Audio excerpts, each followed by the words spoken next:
सरसकटचा नाही तर पुराव्यांचा जीआर असल्याचं मुख्यमंत्री फडणवीसांनी स्पष्ट केले। मराठवाड्यासाठी हैदराबाद गॅझेटमधील पुरावे ग्राह्य धरले। जे खरे कुणबी आहेत त्यांनाच प्रमाणपत्र मिळणार असंही फडणवीसांनी म्हटले। ओबीसींवर अन्याय होणार नाही याबाबत भुजबळांना आश्वस्त केल्याचंही फडणवीसांनी म्हटलंय।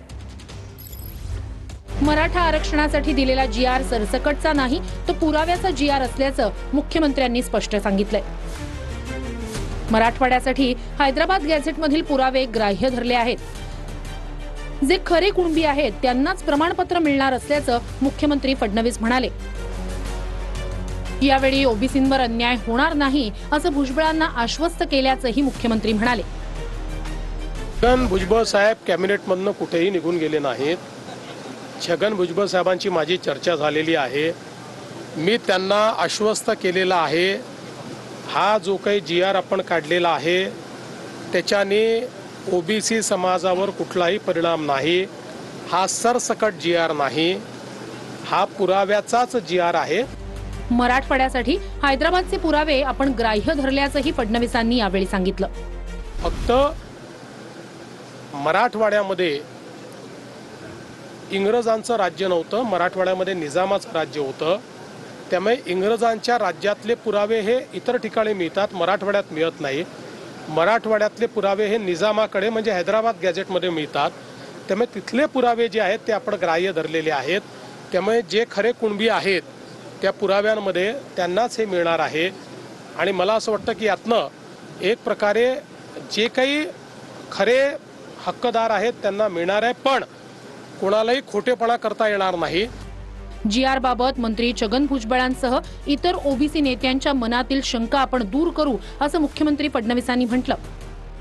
अनेक ओबीसी संघटनांनी याचं स्वागत केलेलं आहे। अनेकांनी त्यातलं आता आमच्या मनामध्ये शंकाने असंही सांगितलंय। मला असं वाटतं की भुजबळ साहेबांच्या मनातली शंका आम्ही दूर करू, इतरांच्या मनातली शंका दूर करू। एक गोष्ट ओबीसी नेत्यांना देखील माहिती आहे की जोपर्यंत हे राज्य आहे तोपर्यंत ओबीसीवर अन्याय होऊ शकत नाही।